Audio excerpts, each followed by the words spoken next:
7:13, and Nettie is here with us this morning. Good morning. Good morning. How are you? Girl, don't even ask. If it was any more, if I was doing any better, I'd take 3 or 4 of me. Wow. That's how good I'm doing this morning. That's a good Saturday. All right. Well, then let's save other people as well. Let's do that. Because we're talking about lower back pain today. We are. We're talking about the back in general. And it's so important that we take care of our back because everything's attached to the spine. Right. Okay?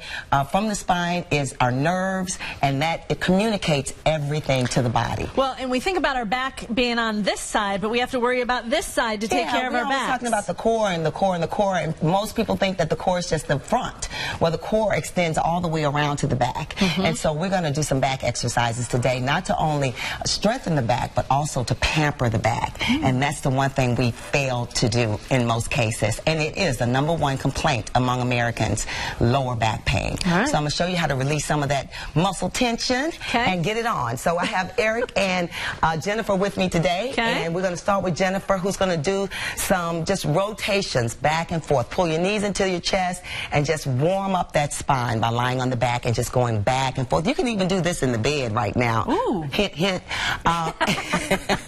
And I know a lot of you are doing it right now, too. I can feel That's right. And then Eric is just going to go into a bridge, a simple bridge. And this is something that we use in yoga. I'm sure most people who are familiar with yoga are familiar with the bridge. But you just simply make a bridge with the body, tucking that buttock in, and that extends that lower back. Do you stay up there or do you go up and down? You stay up there. Just stay up there and breathe. And then when you feel like that's enough, you can release it and then lift it back up and hold it for as long as you can. So that kind of warms you up, stretches you out just a little bit. That's exactly it. Okay. And now we're going to come up to our hands and knees, and Jennifer is going to start us off into a cat and cow. Cat and cow. So the cat is tucking the chin and tailbone in, and then the cow is lifting the chin and tailbone. Okay? And you breathe during this. Make sure you're getting that oxygen to the spine, because it's going into the muscle, the body parts that you're working.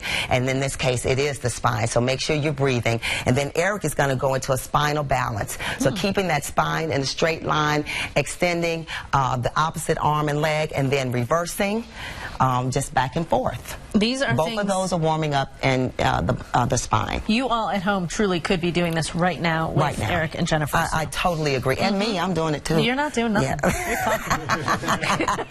And I'm watching, so I'm the worst out of all of us.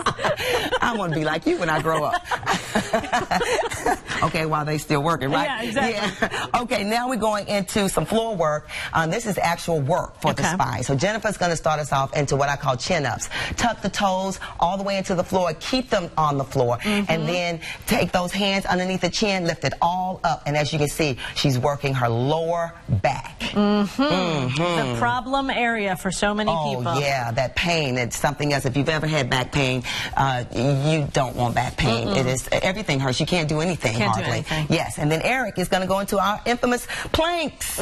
Yes, because we always talk about the planks working the abdominals, but what about the back? They also work the back, the full entire core. So don't forget about the planks. Yes. We want to forget about the planks. We don't want Sure to you do, but I will not let you forget about the planks. Never.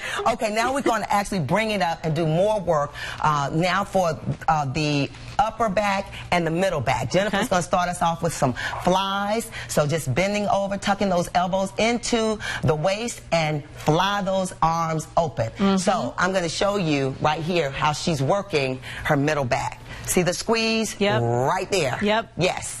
Working the middle back. And then Eric is going to go into bent over rows, keeping the spine nice and straight, chin up. And now he's working more of the upper back right there. You can't hardly see that. But you can see it. Yeah, you can see those muscles popping out. Go ahead, babe. We have to finish the segment before you really enjoy. Pop the muscles. Okay, yeah. And then after that, we have to now release the muscle tension in the back. Because after you work them, a mistake that a lot of people make is they don't stretch the back out. I see people using these rollers all the time. I love the foam roller. It's one of my favorite things to do because I also have some low back pain at times. I work out a whole lot and don't always have the time to stretch. But every day, I use a foam foam roller, and it helps immediately. Just sit on it, roll down by walking the feet out and walking the feet back up. It takes a little abdominal muscle to do this. This is a little work, but you get used to it, but it feels so good on your back. We've got 5 seconds left. Okay, and then Eric is just doing a forward fold. That's it? Just fold yourself right over. 5 seconds? That's quick. Hey, that's the quickest you've I ever got been. it going on, girl. If people want to find you, where do they find you? www.inshapewithin.com. Bonus, sit and stand tall for good posture. Yep. And use a foam pillow in between your knees. It really helps your back. Thanks, guys. Thanks for working out while we stood here and watched and talked. They're always so good, and we're always just standing around. We're always so good. We're not that good. Thank you, Nettie. Ashley, let's take a look at the forecast.